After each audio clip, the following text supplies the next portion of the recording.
Bonjour à tous et bienvenue dans la deuxième saison du podcast Marketing du cabinet comptable. 2 fois par mois, je vous livre les tips marketing qui fonctionnent dans la profession, en allant à la rencontre de vos confrères experts comptables et de spécialistes de notre secteur. L'objectif est clair, vous permettre de faire rayonner à votre tour votre cabinet. Je suis Florian Dufour, diplômé d'expertise comptable et je suis ravi de partager ce nouvel épisode avec vous. Et sans plus attendre, place à l'interview. Bonjour à tous, je suis ravi de vous retrouver aujourd'hui avec Nathan Alter, qui est présent avec nous, c'est le futur talent de la profession. Bonjour Nathan. Bonjour à tous chers auditeurs et merci Florian pour l'invitation aujourd'hui. C'est un grand plaisir et avant qu'on commence sur notre thématique, je voudrais que tu te présentes parce que moi j'ai entendu que tu commençais le stage EC, tu as fait le 4L Trophy, enfin tu commences à avoir une bonne émulation dans la profession, donc tu nous fais une petite présentation rapide ? Moi, si je devais me présenter, je me présenterais pas forcément comme un expert comptable en devenir, mais plus comme un aventurier qui a rejoint le domaine de l'expertise comptable. Moi, dans la vie, donc, je suis bientôt expert comptable stagiaire. Je suis également investi au sein de la profession, donc dans des associations comme l'Annex ou le Fiduciaire Club Patchouli, dont on pourra parler également plus tard. Je participe, comme tu l'as dit, au 4L Trophy sur 2023. Après 2 ans et demi de défis reportés, ça y est, on va enfin pouvoir partir pour représenter la profession. On pourra en parler. Et sinon, dans la vie, ce que j'aime également faire, je me définis comme un peu sportif, donc sur du trail ou alors également voyageur. Voilà comment je pourrais me présenter. C'est plutôt pas mal, t'as oublié aussi ton podcast que tu fais avec Cyril.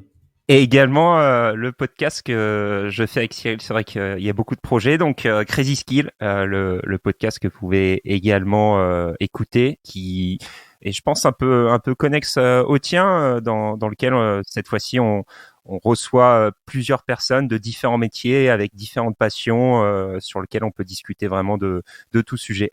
Et dis-moi qu'il y a une prochaine saison, parce que franchement la première elle était au top, j'espère qu'il y en a une deuxième.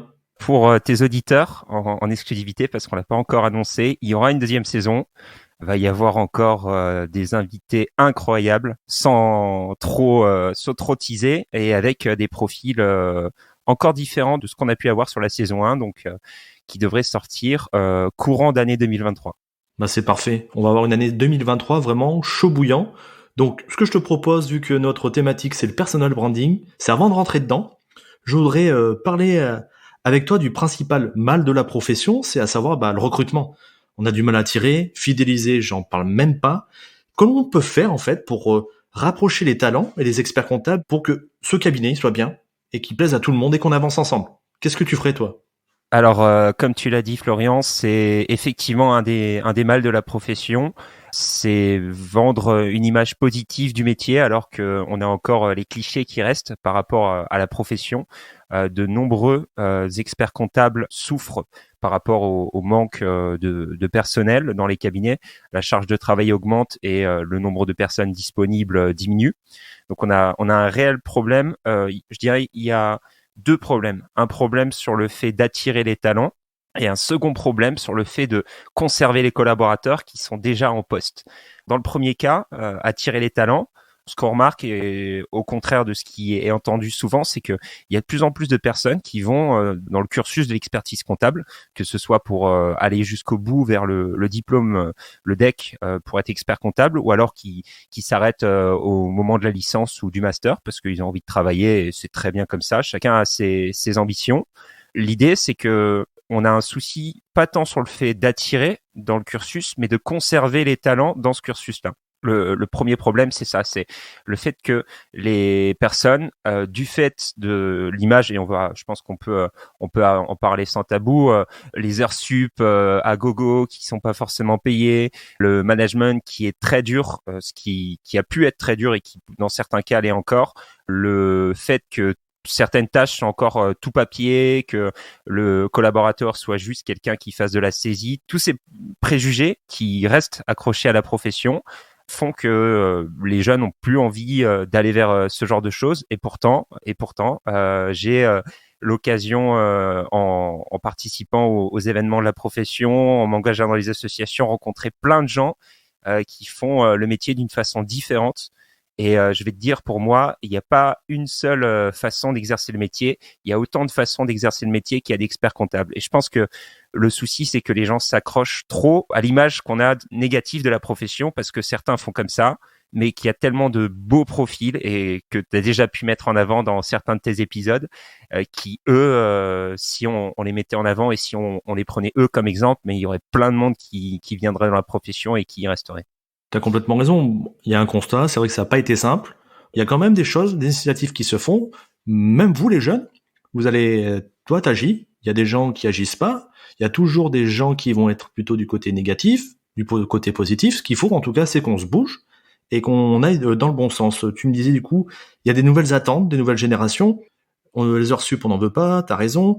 Est-ce que aussi le fait peut-être de les impliquer un petit peu plus avec une équilibre vie pro, vie perso, de montrer aussi l'expert comptable de l'autre côté, s'il communiquait plus sur ses, comment dire, sur ses types, sur ses spécialités, ça donnerait quelque chose d'après toi? Alors moi je pense à juste titre tu le mets en avant, c'est que on l'a vu depuis la période Covid, la période confinement, que les attentes des jeunes ou même pas forcément que des gens dans la profession en général ou dans d'autres métiers, les gens ont plus envie d'accorder de temps sur la partie personnelle tout en gardant la partie professionnelle, mais ils ont envie d'accorder un plus gros temps de leur journée à faire des activités avec leur famille, à faire des sorties, à faire du sport, à vraiment s'accorder du temps pour eux. Il y a encore des gens qui sont dans le côté carriériste, je vais faire des heures, je vais faire des heures, des heures, des heures, ce qui est très bien, chacun a encore une fois son ambition, mais je pense que les cabinets, et certains l'ont déjà compris, ont besoin de changer ce modèle de je vais te rémunérer parce que tu fais 100 heures supplémentaires chaque mois. Ça fonctionne plus pour attirer. Il y a plus seulement le côté rémunération. Même si c'est une chose importante, la partie rémunération dans les cabinets, on l'a encore vu dans une étude parue récemment que c'est le premier facteur qui attire les jeunes. Mais maintenant, il y a également ce côté comment le cabinet fait en sorte d'avoir le côté vie pro, vie perso, c'est-à-dire comment il aide les collaborateurs à se déconnecter de cet environnement du travail, comment il fait en sorte que les collaborateurs se sentent bien aussi au travail, comment l'expert comptable peut faire en sorte que le temps de travail soit aménagé pour pouvoir je sais pas, il y a une problématique au niveau de la famille, les enfants qu'on doit déposer. L'expert comptable va lisser les horaires en fonction des besoins, être un peu plus à l'écoute de ses collaborateurs. Je pense que c'est un des points importants, être à l'écoute de ses collaborateurs en tant que vrai manager, parce qu'on n'a pas forcément, on mettait pas forcément cette casquette-là en tant qu'expert comptable. Le côté management, être à l'écoute de ses équipes et être disponible pour eux. Souvent, la problématique qu'on peut avoir, c'est que l'expert comptable est dans le côté, je vais être du côté des clients et je vais pas forcément écouter les collaborateurs, ce qui fait que beaucoup se sentent un peu délaissés. Et donc tu parlais du télétravail, donc c'est une des choses effectivement qui peut amener les jeunes futurs stars de la compta à être attirés par un cabinet plus qu'un autre. Je pense que dans un premier temps, il faut voir parce qu'il n'y a pas tous les profils qui peuvent être intéressés par ça. Moi, dans ma pratique, ce que j'ai pu voir qui était intéressant, c'est que on peut donner la possibilité à des gens de faire 1 ou 2 jours de télétravail par semaine. C'est une pratique intéressante, mais l'imposer, je trouve ça un peu dommage parce qu'il n'y a pas forcément, je prends l'exemple de Paris, il n'y a pas forcément tout le monde qui a un super espace pour travailler, qui est à l'aise, etc. Donc le fait d'imposer, c'est pas forcément une bonne pratique, mais le fait de proposer, c'est par contre très intéressant parce que imaginons que quelqu'un a besoin de une journée de télétravail parce que quelqu'un pour le gaz ou autre impératif personnel veut passer. Eh ben le fait de pouvoir proposer à la fois le télétravail, mais aussi et c'est super important de lui donner les moyens de pouvoir faire justement ce télétravail avec un ordi portable, une connexion sécurisée, enfin tout le matériel nécessaire pour pouvoir travailler, mais à distance. Je pense que c'est primordial sur ça. Justement, les cabinets devront mettre en avant cette chose-là, ces managements, ces propositions. Et il y en a plein qui le font. Mais le point prépondérant souvent, c'est que ils communiquent pas dessus. Si on présente pas, si on n'explique pas avant la rencontre avec le collaborateur, on se fait une fausse idée. On peut pas vraiment fonctionner, on peut pas savoir ce qui se passe. Et donc, il faut le mettre en avant. C'est une prépondérante. Qu'est-ce que t'en penses? Alors effectivement, il y a plein de belles pratiques, mais le problème c'est que quand on fait quelque chose de bien mais qu'on le dit pas, eh ben C'est bien pour nous, mais personne va le savoir. Donc effectivement, il faut que les experts comptables ou les futurs experts comptables apprennent à devenir des bons communicants, pas à être dans je vais te dire le cliché de ah bah je suis resté jusqu'à la fin ou je suis arrivé le matin et j'ai salué ma femme des ménages parce que tout le monde mérite le même respect et faire un post LinkedIn sur ça, c'est pas l'idée, mais l'idée c'est de pouvoir montrer via certaines opérations de communication que le cabinet Intel a mis en place le télétravail pour faciliter la vie dans son cabinet.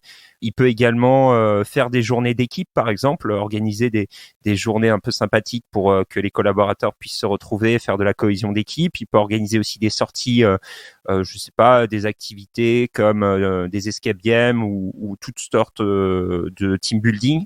Il peut également communiquer des photos dessus, ce qui est une bonne pratique également sur le site internet. Ça peut être très intéressant de mettre en avant le fait que le télétravail est possible dans le cabinet, que le cabinet porte une vraie importance sur l'équilibre vie pro vie perso. Ça peut être une communication sur le site internet, sur les réseaux sociaux, ou alors on peut prendre le cas d'une personne que tu avais en tant qu'invité, donc Audrey qui de la Maconta. Sur leur site, tu peux avoir un badge télétravail, équilibre vie pro vie perso. Tout ce genre de badge que tu peux mettre en avant, je pense que c'est également une bonne chose, à la fois de communiquer dessus et de le faire derrière, de tenir ses engagements, c'est primordial. Là, on a fait un constat qui est plutôt général et on a commencé à nous donner des petits tips déjà. T'es déjà parti en avant. Moi, ce que je voudrais, c'est qu'on commence un petit peu avec le personal branding. Est-ce que tu peux nous rappeler grossièrement de quoi ça parle et surtout, pourquoi c'est important pour les experts, mais aussi pour le collaborateur et étudiant, hein? Alors pour la personal branding, je vais parler du côté expert comptable, du côté salarié pour le moment. Donc c'est le fait de construire son image au sein de son cercle d'influence, que ce soit à la fois cercle professionnel ou même cercle personnel, en créant des liens d'amitié avec d'autres personnes que tu peux rencontrer dans tes soirées, dans tes rencontres, dans tes week-ends que tu fais, dans tes conférences. L'idée, c'est à travers les actions que tu vas mener et la communication que tu vas mettre pour montrer les actions que tu mènes, faire en sorte que les gens te connaissent et faire en sorte que tu aies une certaine influence, même si j'aime pas trop dire ce mot, tu aies un certain impact sur ton environnement professionnel. Je prends le cas que j'ai moi. J'ai été amené à rencontrer le monde associatif et le monde de l'expertise comptable assez tôt. J'ai commencé au niveau de l'ANEX, donc qui est l'association des experts comptables stagiaires et des étudiants en comptabilité supérieure. J'ai commencé en BTS, donc au saut du berceau quasiment, par rapport à d'autres qui découvrent en fin d'année, certains en fin d'année de DEC ou même certains en début de DEC. Et donc l'idée, c'était de pouvoir rencontrer des professionnels, discuter, montrer aussi que en étant étudiant, vu que j'étais le seul, j'ai pu me démarquer par rapport aux autres en disant voilà, je suis étudiant et j'ai déjà envie de m'impliquer, j'ai déjà envie de montrer que on peut faire bouger les choses, que les rangs peuvent bouger, même en étant étudiant. Je vais vous montrer que j'ai quelque chose à vous apporter et j'ai quelque chose pour la profession à apporter. On va en quelque sorte utiliser, moi j'ai utilisé ce critère différenciant qui est je suis étudiant, je découvre la profession, je suis encore dans mes études, j'ai déjà fait de l'alternance, mais c'est pas pour autant que je suis les deux pieds dans la profession et pourtant je vais déjà aller challenger les instances nationales et les autres personnes de la profession. En plus, ce qu'il faut, c'est être acteur. On constate justement, tu as été de l'avant, tu as pu rencontrer, tu as pu mettre des choses en place avec les différents conseils régionaux et avec le conseil national. En tout cas, ce que je constate, moi, sur le personal branding, c'est que qu'on agisse ou qu'on n'agisse pas, on en a un. Donc, c'est de toute manière, quand une personne va vouloir aller se faire recruter, par exemple, pour un cabinet, eh ben, il va aller voir sur LinkedIn ou sur Instagram s'il y a un compte. Et s'il n'existe pas, tiens, c'est bizarre. Est-ce que c'est un vrai expert? Est-ce qu'ils existent? Donc, on le veuille ou qu'on le veuille pas, on a un petit peu un passé. Et autant qu'on puisse nous-mêmes le gérer que laisser vivoter, entre guillemets. Qu'est-ce que t'en penses? Je suis d'accord avec toi, c'est l'image en ligne, la trace en ligne que tu vas laisser. Que ce soit tes photos de soirée qui vont traîner sur Facebook en mode public et que tu vas pouvoir retrouver. Ça, c'est aussi une façon de communiquer sur soi et que les recruteurs peuvent voir. Ou alors tes photos quand tu es en train de parler au moment d'une conférence en ligne, conférence en présentiel, au moment d'une réunion que tu organises, tu communiques sur une action que tu vas mener, ça va pas avoir le même impact selon la façon dont tu vas communiquer. Pour moi, c'est un truc qui est primordial et qui est pas assez mis en avant. On va prendre le côté collaborateur dans un premier temps. Très peu de collaborateurs, en tout cas étudiants, ont un compte LinkedIn. De plus en plus, mais c'est pas encore la majorité parce que c'est pas dans l'état d'esprit. Autant si on prend les écoles de commerce, il y a beaucoup, enfin quasi la majorité des étudiants qui ont un compte LinkedIn parce que l'école leur dit faites-le, vous en aurez besoin. Commencez à créer votre réseau, constituez votre réseau le plus tôt possible parce que c'est comme ça que vous créerez des opportunités. Et on l'a pas en expertise comptable. En tout cas, on l'avait pas il y a quelques temps. De plus en plus d'écoles le font, mais encore une fois, c'est pas majoritaire et c'est pas suffisant. Une fois qu'on a ce compte, bah c'est pas le tout d'avoir créé un compte. C'est comme je vais te prendre le parallèle avec la salle de sport. C'est bien de prendre un abonnement à la salle de sport, mais si tu vas pas t'entraîner, si tu utilises pas les machines, si tu utilises pas ton compte pour communiquer, pour justement faire ton sport, et ben tu vas pas te développer pour autant. Et ben tes résultats, tu vas te dire mais j'ai 3, 4, 5 relations, j'ai ajouté mes copains sur LinkedIn, super, mais il y a pas de j'ai pas de résultats. Bah oui, si tu mets pas les efforts quotidiennement comme un peu dans le sport, si tu vas pas communiquer, si tu vas pas liker, commenter un peu tes centres d'intérêt, ben tu vas pas être vu et tu vas pas être connu pour ce que tu fais. Je prends mon cas, j'ai envie de partir à l'international, on pourra en parler un peu plus tard. Et ben moi ce que je fais, c'est que en fonction de mon objectif, j'ai rejoint la commission internationale de l'annexe pour prendre des informations sur comment partir à l'international, contacter des gens également. J'ai échangé avec des professionnels à l'étranger pour écrire des articles. Et petit à petit, je me fais également mon réseau professionnel et je commence à aller à mettre mon image sur le côté étiquette internationale. T'as un objectif de fond qui te permet de te driver en fait au quotidien. Et c'est peut-être ça qui est bien pour ton personal branding. Je pense tout à fait que, un peu comme je vais reprendre le sport, c'est que il faut trouver sa source de motivation de pourquoi on le fait. Parce que c'est bien de parler de soi, de dire ce qu'on fait, etc. Mais pourquoi tu le fais? C'est quoi ton but de fond? Je vais prendre mon cas, je vais prendre mon exemple. C'est moi, j'aimerais bien qu'à terme, l'ensemble des étudiants se disent on est étudiant, mais on a un réel impact et on a une possibilité d'aider la profession à aller mieux, de communiquer. Et il faut pas qu'on ait ce syndrome de l'imposteur parce que je suis étudiant, je vais rester à ma place, je vais faire de la saisie comme on me demande et je vais pas aller parler à monsieur l'expert comptable, à monsieur l'expert comptable stagiaire parce que eux ils sont déjà en CDI, moi je suis un alternant ou je suis un stagiaire et bah je vais garder ma posture.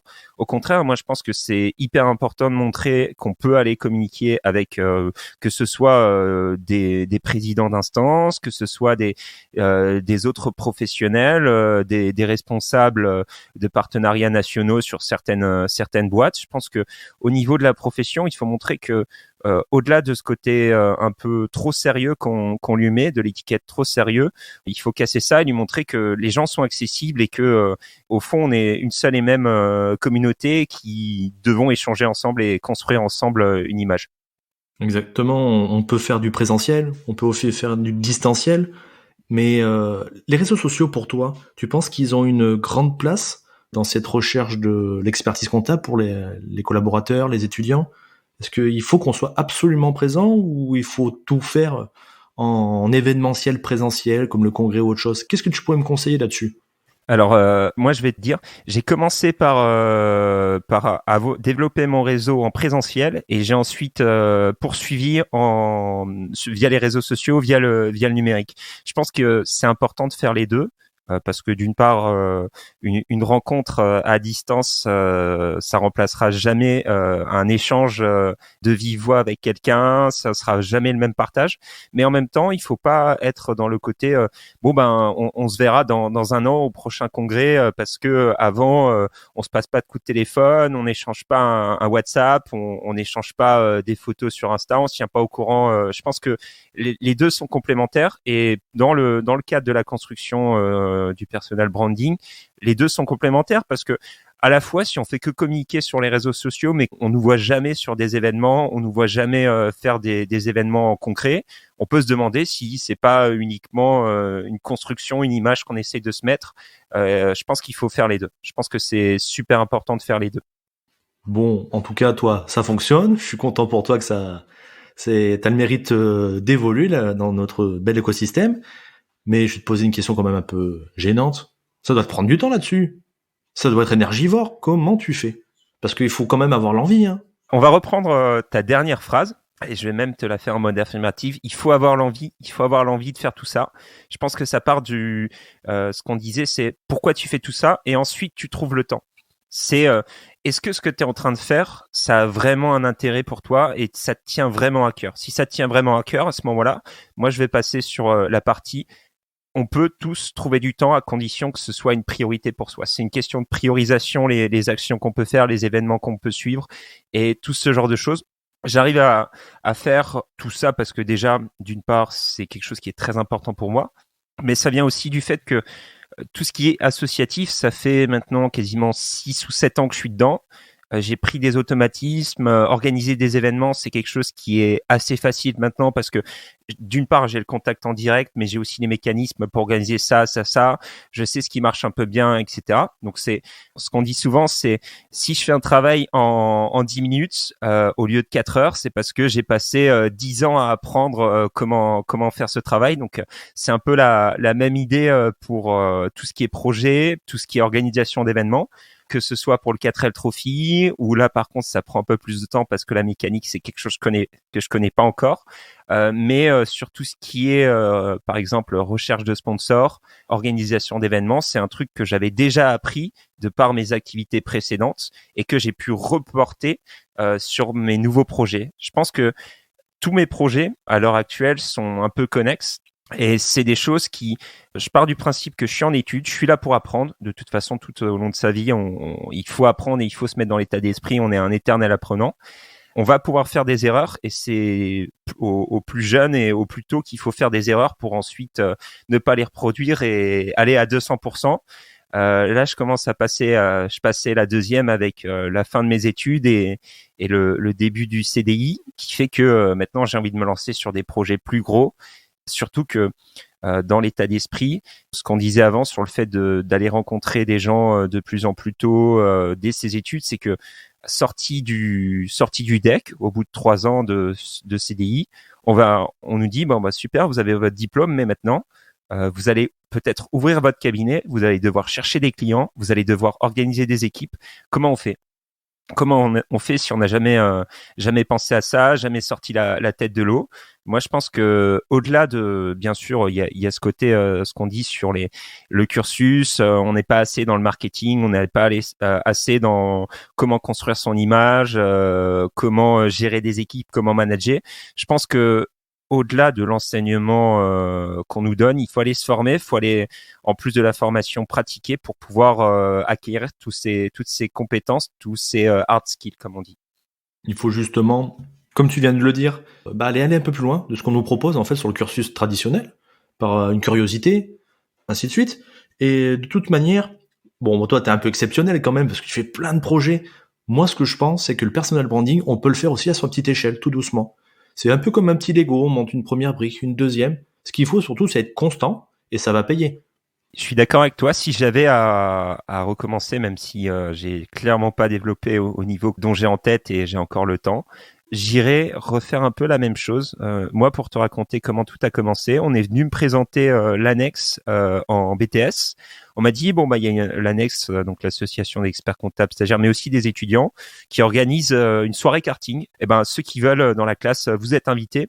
Eh ben, figure-toi que même si le karting était payé, même si il y avait possibilité de rencontrer des professionnels, il y a seulement 2 personnes, moi et un autre ami, qui sommes allés à la soirée, qui avons rencontré des experts comptables stagiaires et qui avons pu discuter toute la soirée. C'était super sympa. Donc au final, c'est juste oser quand quelqu'un vous propose une opportunité, soyez en mode yes man. Même si vous savez pas qu'est-ce qui va en ressortir, même si vous savez pas si ça va bien se passer, bah là je te prends l'exemple de la soirée karting. Au pire du pire, même si les gens étaient pas sympas, ce que j'étais certain que ça allait pas être le cas, bah j'aurais fait une soirée karting, ça aurait été quand même marrant, je me serais quand même bien marré.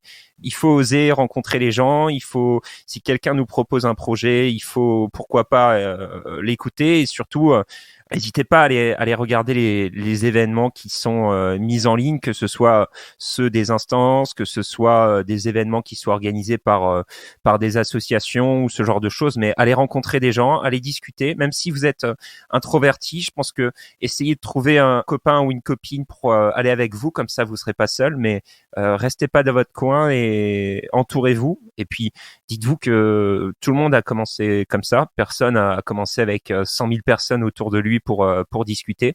Tout le monde est venu discuter et a construit petit à petit son réseau de cette manière. Et comme tu le dis bien, c'est comme des Legos, c'est brique après brique que tu construis ton image et tu construis aussi, je pense, au-delà de ton image, c'est pas forcément ça que je vois, c'est surtout, pour moi, c'est une aventure. Je le disais au début que je me définissais pas forcément comme un expert comptable stagiaire, mais plus comme un aventurier qui a choisi notre belle profession du chiffre. C'est que il n'y a pas uniquement le métier qui constitue la personne, c'est qu'est-ce que tu vas faire à côté. Moi, j'aime bien le sport, donc je vais un peu communiquer sur le sport. J'aime bien tout ce qui est l'associatif, donc je vais communiquer sur l'associatif. Ça peut être également d'autres projets, et surtout, ce qui peut être également intéressant, c'est d'encourager les gens qui font des projets autour de soi, en repartageant, en likant, enfin toute cette force que tu peux donner aux gens simplement avec les réseaux sociaux en un partage. Un partage, c'est 10, 20, 100, 1000 personnes qui composent le réseau de l'autre personne qui vont le voir et ça donnera de la visibilité au projet de la personne. Il y a un mot que je dis à chaque fois, c'est qu'il faut oser se créer des opportunités et que de partager, souvent, on partage, on dit on va pas avoir de retour, si, il y en a toujours. Un exemple, c'est qu'on pourrait se dire que nous, avec notre podcast, on est concurrents. Pas du tout. À chaque fois que vous avez un nouvel épisode qui sort, moi je le like, je partage, parce que je me dis, de toute manière, c'est que du positif pour la profession. Et puis voilà, ça nous crée des opportunités. Et c'est pour ça aussi que je t'invite, c'est de parler de nos podcasts et de mettre en avant encore, booster pour la profession, du contenu qu'on partage. Si ça plaît, c'est du top. Ça plaît pas, tant pis. De toute façon, on n'a rien à perdre. Voilà, c'est ça qu'il faut se dire. Tellement d'accord avec toi. Je pense que il y a un réel souci en général sur le fait de regarder l'autre comme un concurrent, comme quelqu'un qui va nous causer du tort, alors que déjà surtout si je vais parler du côté professionnel, si tu connais ton marché, t'as ta cible, tes clients cibles, je pense que il y a aucun souci à aller encourager d'autres choses.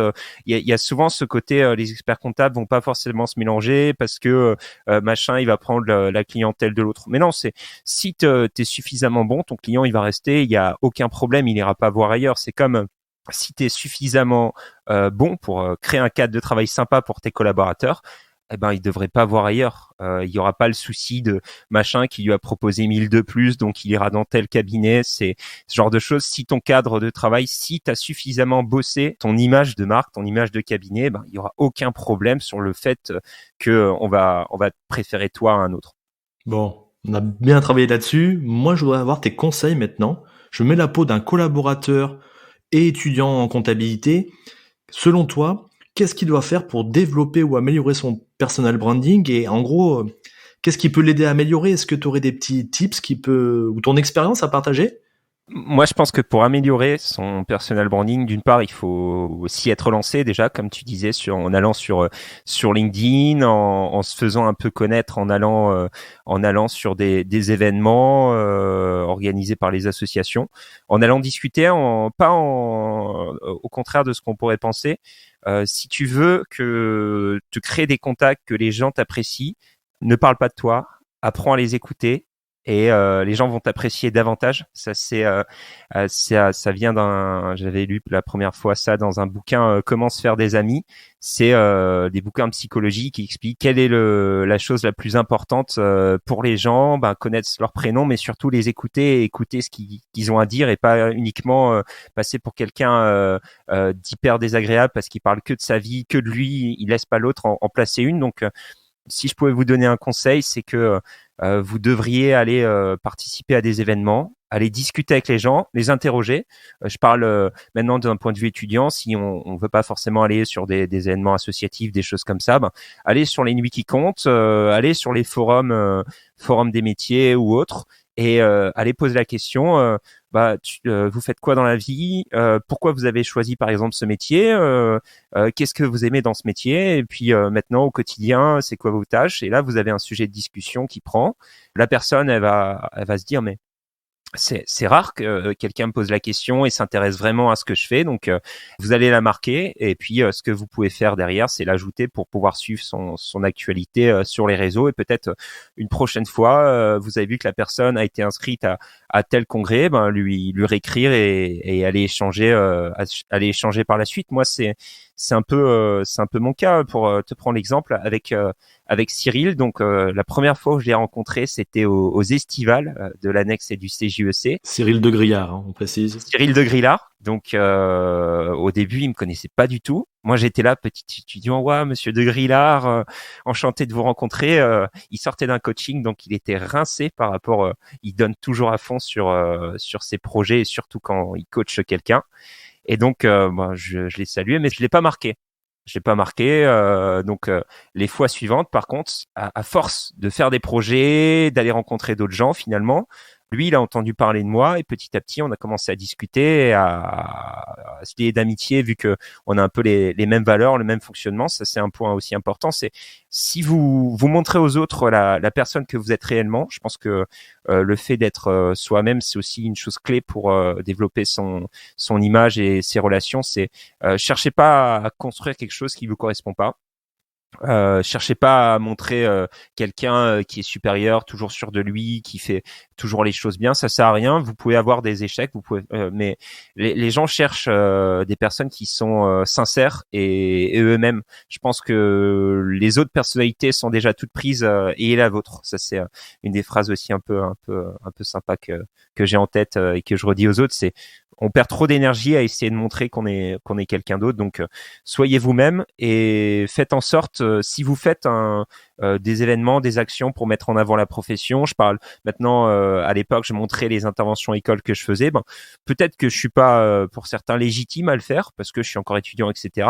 Mais moi, je vais répondre, c'est je donne mon expérience, mon vécu, la façon dont je vois mon environnement. Donc, j'ai toute la légitimité à le faire. Donc, il faut pas hésiter à communiquer là-dessus. Communiquez pas à outrance, mais dès que vous faites une action, vous participez par exemple à une conférence, un congrès, faites un retour dessus. J'ai rencontré telle personne, etc. Ça permet à votre environnement de voir que vous êtes quelqu'un d'impliqué. Vous avez tel ou tel centre d'intérêt et donc il y a d'autres gens qui pourront vous contacter par rapport à ça et au fur et à mesure vous allez construire votre réseau de manière sympa en rencontrant des gens, en ayant des échanges autour d'un pot, autour d'une activité ludique. Je pense que c'est une façon géniale de construire son environnement professionnel. Plus on est intéressé par son environnement, mieux on tient bon, parce que je parle du cursus, c'est un cursus qui est très exigeant, qui est assez long, mais avec la volonté et avec l'envie, la niaque, on arrive sans problème au bout. C'est vrai que c'est un parcours long pour l'avoir vécu, mais voilà, c'est de la volonté, avoir son objectif. De toute manière, comme tu disais, on peut pas plaire à tout le monde. En tout cas, il faut se plaire à nous déjà en premier et à certaines personnes en restant naturel. C'est ce qui fait notre force. Faut pas prendre un masque, d'après moi. Et moi, je voulais te poser une petite question. Au niveau du 4L Trophy, tu communiques dessus, moi je te suis, j'aime bien, on sait comment elle évolue, la voiture. Frédéric Rocci, qui est aussi sponsor de toi, il adore ça, on a échangé beaucoup au congrès dernier sur toi, justement. Et est-ce que ça t'a créé des opportunités dans la profession, le fait que on t'ait mis en avant là-dessus avec le 4L Trophy? Alors sur le 4L Trophy pour la petite anecdote, donc comment on en est venu à avoir une belle voiture rouge avec Compta Online sur le toit en tant que sponsor, c'est que dans un premier temps, donc je communiquais pas mal comme j'ai pu le dire par rapport aux assos, j'organisais des événements, je communiquais aussi sur les événements que j'organisais, donc petit à petit je commençais à construire un peu mon image et c'est ce qui au moment où j'ai voulu rechercher des sponsors a fait que Frédéric Rocci, donc de Compta Online, est venu échanger avec moi et on a construit ce projet ensemble. Je pense que dans un premier temps, l'opportunité s'est créée par rapport au fait que j'étais déjà impliqué en dehors. mais que depuis l'arrivée de ce projet, ça m'a permis d'avoir un article sur leur site, ça m'a permis qu'ils relaient notamment de nombreuses communications qu'on peut faire sur ce projet. Donc ça m'a permis également de me faire découvrir par rapport au public étudiant de toute la France, vu qu'ils communiquent également sur un groupe Facebook avec pas mal d'étudiants. Ça permet également aussi à tous les experts comptables stagiaires qui regardent le site d'être mis en avant. Donc ça fait un gros plus. On n'est pas encore parti, j'ai pas encore pu trop communiquer des images quand on roulait, etc. Mais je communiquerai dessus, et surtout le but final du projet, c'est que on souhaite communiquer avec Compta Online, avec Sup Expertise et les autres sponsors qu'on a en dehors de la profession. L'idée, c'est que souvent on est trop centré sur la profession en général. On parle qu'aux gens qui sont déjà dans la profession. L'idée, ce serait de communiquer aux autres étudiants, aux autres lycéens, aux autres parents, de qu'est-ce que c'est l'expertise comptable, qu'est-ce que c'est que le métier, mettre en avant les valeurs d'entraide, comme on peut en avoir. On va avoir des galères sur la course, et donc il y aura de l'entraide. Mettre en avant aussi le fait que pour réaliser un tel projet, il faut ce côté gestion du budget, il faut ce côté aussi communication. Comment tu vas aller pitcher ton projet aux autres, montrer aussi que en étant dans le cursus, on apprend tout ça, on peut faire tout ça, notamment mettre en avant aussi le fait que c'est pas parce que tu fais le cursus de l'expertise comptable ou du commissariat aux comptes que tes activités ça va se résumer à faire du sudoku, ça va se résumer à faire du golf. Enfin, c'est montrer que dans la profession, tu as plein de différents profils, et que il faut simplement un métier, c'est une chose, mais que il faut pas cataloguer un métier à un type de personne, et que on peut avoir plein d'autres types de profils dans la profession. Merci pour ton partage. On a plein de tips sur aller voir l'annexe, participer aux événements, exister sur les réseaux sociaux, faire le 4L Trophy. Moi, ça, j'adore. Maintenant, est-ce que tu peux m'aider, enfin, surtout pas moi, mais les experts comptables, toi, avec ta casquette de jeune, d'étudiant, de comptable, selon toi, qu'est-ce qu'il doit faire maintenant un expert comptable pour essayer de développer ou améliorer son personal branding, pour aller chercher justement et attirer la nouvelle génération? Est-ce que tu me donnes des techniques, s'il te plaît? Alors sur la partie expert comptable, moi je pense que déjà si les étudiants ont commencé à le travailler dès leurs études, et une fois qu'ils sont diplômés, ils ont déjà la main dedans, c'est top, parce que je prends l'exemple de certains jeunes experts comptables que je vois sur les réseaux sociaux, qu'ils ont commencé à communiquer différemment sur le métier, et qu'ils ont cette fibre-là. C'est beaucoup plus simple de mettre ça en place. Pour ceux qui ont déjà cette fibre-là, c'est continuer à garder cet état d'esprit, même en passant du côté expert comptable, même en étant chef d'entreprise, en ayant tous ses clients, en ayant ses deadlines à gérer, en ayant le côté entrepreneuriat, donc on n'a pas d'heure de travail fixe. Conserver cet état d'esprit de je communique, je montre ce que je fais au quotidien, même si c'est dur, je relativise et je garde une belle image. L'image que je m'étais faite du métier, de pourquoi je suis allé dans ce métier, je conserve cette flamme. Si on n'a pas encore mis ça en place, moi, je pense que comme ce qu'on a dit au début, c'est pas de chercher à se mettre un masque, c'est pas de chercher à être quelqu'un d'autre. C'est il faut déjà s'inscrire sur LinkedIn. Si on a un site internet, c'est très bien. Si on a des réseaux sociaux, c'est très bien. On peut communiquer dessus en mettant des photos de son quotidien. Je pense à un membre du CJEC, Abdelaziz, qui lui, donc il est expert comptable, mais il travaille aussi avec des pays en Afrique. Donc il communique sur ses voyages, il communique en parlant de ses clients. Par exemple, il a un client qui fait du café, il fait des vidéos sur TikTok pour présenter le client, pour présenter le fait qu'au cabinet on accueille avec du bon café. C'est une façon un peu différenciante de communiquer, et ça sort de l'ordinaire, ça sort du cadre, et donc ça peut permettre également pour si on cherche à recruter de nouveaux talents, de se différencier des autres, de se dire lui c'est un expert comptable, mais c'est pas l'expert comptable dont j'ai l'idée, l'expert comptable type, et c'est génial, c'est un truc que j'apprécie. Il y a également le fait de pouvoir être présent auprès des étudiants assez tôt. Moi, je pense que on parlait du recrutement avant, et si on veut recruter les meilleurs talents, pour moi, c'est en étant prof qu'on arrive à avoir ce côté, je vois les meilleurs profils et je peux leur faire une proposition assez tôt, comme on dit en off-market. Il y a également le fait que en étant sur les salons, en étant sur les événements, continuant à construire son réseau, que ce soit en étant dans les instances ou en étant au club des jeunes experts comptables, en organisant des événements, on va rencontrer des gens, on va pouvoir communiquer aussi sur les événements qu'on organise, mais si on les organise pas forcément, on peut quand même communiquer sur les événements qu'on fait, montrer que on est ouvert sur la profession ou même sur d'autres professions. Je pense que le mieux, c'est d'aller voir, comme on disait avant, du monde en présentiel, de communiquer sur les réseaux sociaux, sur ce qu'on a pu faire, mais pas à outrance. C'est de cette manière-là qu'on montre ah ben lui il était à tel congrès sur la transition numérique, sur telle conférence sur la facture électronique, il l'a suivi. Ah ben c'est qu'il est ouvert sur son métier, c'est qu'il est intéressé au progrès de celui-ci. On peut également avoir le côté j'ai aussi certains experts comptables en tête, c'est on va développer une spécialité et on va aller à fond dessus. Je pense à Sana Moussaïd qui est sur les cryptos. Je pense encore à d'autres qui ont d'autres spécialités. C'est en se spécialisant et pas en se définissant comme quelqu'un de généraliste et expert en tout qu'on arrive à susciter l'intérêt. Parce que en règle générale, quand moi j'ai eu mes entretiens et quand on va voir un expert comptable, s'il nous parle de ah ben au cabinet on a telle spécialité, on va faire ça, on va faire ça, on va faire ça, c'est beaucoup plus intéressant parce que ça nous permet de voir un panel beaucoup plus large de choses que quelqu'un qui nous dit ah ben on a tout type de dossier. C'est pas la même façon de vendre les choses. Donc en tant qu'expert comptable, on a le côté réseaux sociaux sur lequel on va communiquer et le côté contact en direct sur les salons, sur les événements. On va rencontrer des personnes et c'est la façon dont on va se définir et dont on va parler de notre quotidien, de notre métier qui va faire que ce sera plus ou moins trépidant lors de l'échange.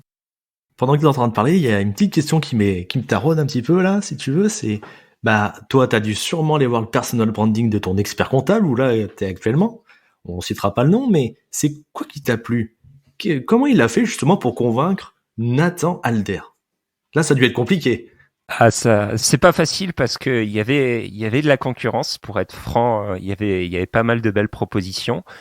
Pour te présenter un peu la façon dont donc mon premier emploi s'est fait. J'étais sur Lyon à l'époque pour terminer mon DSCG donc le master et j'hésitais entre trois villes. J'hésitais entre Paris, Strasbourg et Lyon. J'ai fait des entretiens dans les trois villes. La chose qui a finalement fait que je suis parti du côté Strasbourg, c'est un peu plus le côté projet personnel et également me rapprocher de mes racines, donc de ma famille. Mais ce qui a été différenciant sur le choix du cabinet, c'est surtout dans un premier temps, il y avait l'aspect rémunération, comme on a pu le dire, mais ça, c'est tout le monde était à la même échelle et maintenant le marché fait que de toute façon, si vous proposez pas la rémunération du marché, les gens iront voir ailleurs. Il y avait également ce deuxième aspect on pouvait faire dans le cabinet où je suis actuellement de l'audit et de l'expertise comptable, ce qui est assez rare. Donc, il y a un panel en termes de champ de compétences qu'on peut acquérir. Comme je disais au début, moi, je suis encore apprenant. Je suis encore là pour apprendre plein de choses, découvrir plein de choses et me former et arriver plus fort encore dans quelques années. Donc l'idée, c'était d'avoir un maximum de types de clients différents et surtout une organisation qui est structurée et pas j'arrive dans un cabinet, il y a aucune procédure, il y a tout à mettre en place, tel logiciel, telle chose. Dans un premier temps, moi, ce que j'ai cherché, c'est un cabinet qui était structuré parce que pour moi, j'ai encore beaucoup de choses à apprendre. Et le fait de venir dans un cabinet où il faut tout mettre en place, etc., on aurait la tête dans le guidon, même si c'est formateur, même si c'est très intéressant. Je pense que de mon point de vue, j'ai préféré ça. Et dans le dernier et plus important choix également, j'ai eu plusieurs expériences professionnelles, certaines bonnes, d'autres un peu moins bonnes, mais qui m'ont quand même fait apprendre. J'apporte beaucoup d'intérêt à mon environnement, aux gens que je côtoie tous les jours, etc. parce qu'on passe quand même beaucoup de temps au travail. Et j'ai envie de travailler avec des gens qui, pour moi, partagent mes valeurs et partagent la façon dont j'ai de penser, le métier, le fonctionnement. Et c'est lors de l'échange, des entretiens, que j'ai pu me faire une idée sur qui correspondait au mieux à la façon dont j'ai de penser par rapport aux gens, par rapport au management, par rapport à la vie en général. Et c'est ce qui m'a fait me décider par rapport au cabinet. Comme on en échangeait un peu avant de lancer l'enregistrement, encore une fois, aujourd'hui, j'ai eu l'occasion d'échanger avec l'associé du cabinet pour parler comment ça se passe, ton accueil, tout va bien. C'est vraiment une disponibilité et une écoute qui fait que au niveau du management, moi je trouve ça trop bien, et je pense que Abderrahman Megdad, qui lui a fait son mémoire sur le management bienveillant, il a totalement raison. Il a compris ce qui allait être important pour la suite, c'est que le management, c'est la clé pour à la fois attirer les talents, c'est une chose, mais comme on disait en début d'épisode, les fidéliser, c'est encore beaucoup plus important, parce que on n'a pas besoin forcément d'attirer des talents, de nouveaux talents, si on conserve les talents actuels, sauf dans le cas d'un développement. Mais souvent, on cherche à recruter pas à cause du développement, mais à cause du turnover qu'on peut avoir dans les cabinets. En tout cas, le personal branding, c'est pas de se forcer. Moi, c'est ça que je retiens. Ce qu'il faut, c'est être soi-même, essayer de montrer comment on est, comment ça se passe à l'intérieur, qu'est-ce qu'on fait comme mission, qu'est-ce qui nous plaît, les éléments aussi externes. En tout cas, je pense qu'il y a un expert qui va correspondre à un collaborateur et un collaborateur qui va correspondre à un autre expert. Ce qu'il faut, c'est juste chercher et essayer de faire matcher l'ensemble. Qu'est-ce que t'en penses, toi? Je suis totalement d'accord. Pour moi, il y a autant de façons de faire le métier qu'il y a de professionnels qui le font. Il y a une vraie problématique sur le fait que, à partir du moment où les étudiants ou les collaborateurs ont une mauvaise expérience, ils se disent ouais, mais c'est partout pareil. De toute façon, la profession, il y a que des gens comme ça, et malheureusement, les gens partent parce que ils se disent les mauvaises expériences sont mauvaises expériences. Je trouverai jamais le bon. Et pourtant, moi, je le vois de plus en plus sur justement les réseaux sociaux, et c'est une des choses qui est importante grâce à eux, c'est que les gens qui se sentent bien dans leur travail disent qu'ils se sentent bien dans leur travail et le mettent en avant. Au contraire de ce qu'on peut voir souvent sur les réseaux sociaux, le côté communication négative, les gens sont plus attirés par tout ce qui est négatif que tout ce qui est positif. Donc les gens communiquent plus par rapport à ça. Je pense que c'est important de véhiculer un message positif par rapport à on peut se sentir bien dans un cabinet expertise comptable, on peut avoir une vie de famille équilibrée dans un cabinet. Et même ce qui a été un grand plus, c'est que on peut, avant les entretiens, rencontrer des collaborateurs ça c'est plus pour la partie un peu comment bien gérer un entretien d'embauche avec les nouvelles générations, mais c'est aller proposer à la personne qui fait l'entretien de parler à quelqu'un de l'équipe qui est un peu dans le même profil que lui. Il aura peut-être d'autres questions, ou il osera peut-être poser d'autres questions à la personne, au collaborateur à l'associé. Je pense que maintenant que les cartes sont rebattues et que les salariés ont davantage d'impact pour choisir leur cabinet que c'était le cas avant. Avant, c'était les cabinets qui choisissaient les collaborateurs. Maintenant, c'est l'inverse. Il faut, comme on le dit, c'est trouver un critère différenciant, que ce soit au niveau de l'accompagnement qu'on peut faire, de la formation qu'on peut donner, des typologies de clients qu'on peut avoir, mais aussi au niveau de l'accompagnement des équipes et de la façon dont on va les manager et dont on va faire que leur quotidien, donc les plus de 8 heures qu'ils passent au travail chaque jour sur les 24 heures qu'ils ont, ça se passe bien, et qu'ils aient envie chaque jour de revenir, qu'ils partagent de bons moments, qu'ils s'impliquent dans la vie de l'équipe. Toutes ces choses-là, c'est super important d'y prêter attention pour un expert comptable, à la fois pour conserver les talents qui sont actuellement dans le cabinet, pour en attirer de nouveaux talents, mais aussi pour construire un écosystème au niveau de l'expertise comptable qui est sain, et pour encourager les autres à faire de même. Je pense que au-delà de sa personne, en étant égoïste, on aide quand même le collectif. L'expert comptable, il a un savoir-faire. Maintenant, il faut qu'il le fasse savoir. Et donc ça va être important. Qu'est-ce que t'en penses? Tout à fait. Je suis d'accord que l'expert comptable est un excellent technicien et on pourra pas revenir dessus. Et maintenant, son défi pour certains qui l'ont déjà brillamment relevé, pour d'autres qui sont en phase de le relever, c'est faire savoir le fait que on peut être super bon techniquement, mais on peut être sérieux sans se prendre au sérieux, et il faut mettre ça en place. Il faut mettre un autre mode de fonctionnement, pas uniquement par le travail difficile, par le management hyper exigeant, hyper autoritaire. Et je pense qu'on n'a pas besoin, si on a suffisamment d'influence et on a suffisamment de charisme, de faire peur aux collaborateurs. Au contraire, on peut très bien leur parler tranquillement, échanger facilement, laisser la porte du bureau ouverte pour, si jamais il y a une problématique, que la personne puisse venir vers nous. Je pense qu'il faut avoir plus ce côté être à l'écoute, comme on disait, de ses collaborateurs. Pour moi, la ressource principale d'un cabinet, c'est pas ses clients, mais c'est ses collaborateurs. Et si ses collaborateurs sont heureux, ils vont faire une belle pub du cabinet. Et s'ils font une belle pub, ils feront un bon travail. Et s'ils font un bon travail, les clients seront satisfaits. Je pense qu'il faut d'abord mettre au centre de l'équation les collaborateurs, et ensuite penser au reste. On arrive presque à la fin de l'épisode. Avant de te lâcher, je voudrais que on fasse un petit jeu ensemble sur ceci ou cela. C'est en fait, j'ai été fouiné sur les réseaux sociaux pour apprendre sur toi, et je voudrais un petit peu qu'on fasse ce jeu entre deux propositions pour savoir laquelle que tu préfères. Est-ce que tu es prêt? Je suis prêt. Alors Nathan, tu préfères la montagne ou la mer, toi? La montagne. La montagne, pourtant, tu fais plein d'activités nautiques, hein. Ouais, mais je préfère le trail, et pas le ski, mais la neige. La neige, c'est exceptionnel. Ah, je vais te poser une question compliquée. T'es plutôt expertise comptable ou commissariat au compte? Alors, je vais te répondre pour l'instant commissariat au compte. C'est parce que t'aimes bien aller faire les restaurants. Alors, pour être franc, effectivement, c'est sympa. Les déplacements également, t'en as beaucoup plus en commissariat au compte. Et aussi, t'as une autre approche que j'avais pas en expertise comptable. C'est t'as une approche un peu globale de la situation de l'entreprise, et surtout, tu vas prendre en compte ce que certains experts comptables font, les risques par rapport à l'environnement, comprendre les flux, est-ce que c'est cohérent au global, et pas t'arrêter sur comme on le voit encore un peu trop souvent sur Madame Michon, elle a pas ramené son ticket de boulangerie de 2 €, je vais lui faire je suis à sa 3e relance, je lâcherai pas le bout.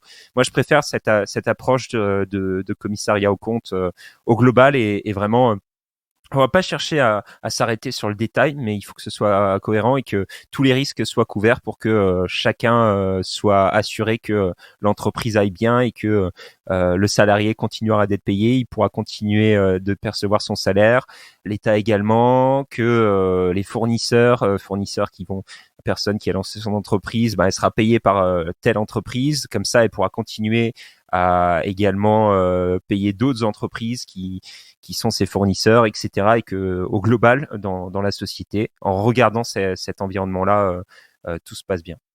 T'es plutôt podcasteur ou influenceur maintenant? Je dirais ni l'un ni l'autre. Je sais pas si c'est une réponse qui te convient. Moi, je suis plus dans le fait de créer des expériences. Le podcast, c'est une expérience. C'est un projet que j'ai lancé qui est hyper cool. Le fait de communiquer sur les réseaux sociaux, c'est hyper sympa. Mais je pense que je m'attache à ni l'un ni l'autre. Tu préfères LinkedIn ou Instagram? Instagram. Instagram parce que tu peux poster davantage, de façon un peu plus libre. Je pense que LinkedIn est hyper important, et j'apprécie beaucoup le fait de pouvoir partager avec le réseau professionnel que j'ai, mais le quotidien, les événements que je peux faire, les voyages, les choses comme ça, c'est plus Instagram. Ouais, n'hésitez pas à aller voir son Insta, parce que il fait pas mal de voyages et t'as de belles photos. Moi, j'apprécie bien, moi. Maintenant, t'es plutôt période fiscale ou contrôle fiscal?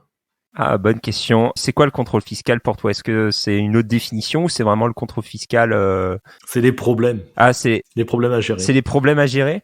Ouais, le période fiscale, moi je le vois comme c'est quelque chose de très long, qui est dur. C'est quelque chose d'éprouvant. Moi, je dirais période fiscale, mais avec tout ce qu'il faut pour automatiser tes process pour la terminer au plus tôt. Ah, pas mal. Ah, celle-là va être difficile pour toi.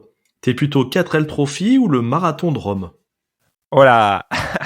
Ça, c'est une bonne question. Les deux, ça demande une grosse préparation. En ce moment, je suis plus le 4L Trophy, et avant, j'étais plus le marathon de Rome. Donc tu t'es bien fait une bonne pirouette, du coup, pour tes sponsors, c'est pas Pas mal. mal, hein. C'est pas mal, hein. Et la dernière, tu préfères Lyon ou Strasbourg?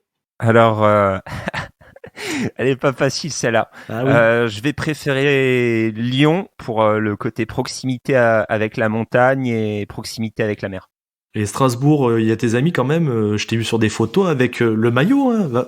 Tu vas faire attention, tu vas avoir des soucis là-bas. Et Strasbourg, mais il faut que je choisisse un des deux. Ah oui, Strasbourg oui. également pour le côté famille, pour le côté culture, pour le côté bonne nourriture. Proximité avec l'Europe aussi, on est beaucoup plus proche de l'Europe que ne peut l'être Lyon, mais Lyon reste quand même une super belle expérience, une ville et une région hyper dynamique qui m'a beaucoup apporté en termes à la fois professionnels sur les événements que j'ai pu faire au niveau du tournoi foot intercabinet par exemple que j'ai pu organiser sur toute la région, que ce soit la Saint-Élion que j'ai pu organiser aussi avec les instances.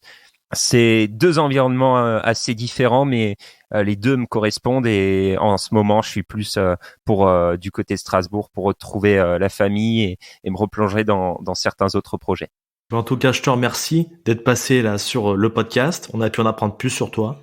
Tu as pu nous aider un petit peu à en savoir plus sur le personal branding avec la vision de ce qu'attendent les étudiants, les collabs nouvelle génération et d'aider un peu les experts comptables à essayer d'aller matcher avec eux. Donc, je te remercie. Je suis super content de t'avoir accueilli. Merci beaucoup à toi, Florian, pour ton accueil. Les questions hyper sympas. J'ai beaucoup apprécié également le quiz de la fin. Également, grand merci à toi pour tout ce que tu fais pour la profession. Le fait de mettre en avant à la fois les professionnels, mais aussi tout l'écosystème qui tourne autour, c'est hyper important. Et je pense que il faut beaucoup plus de gens comme toi qui, certes, communiquent, mais qui communiquent comme ça et de cette façon, et de cette manière impactante.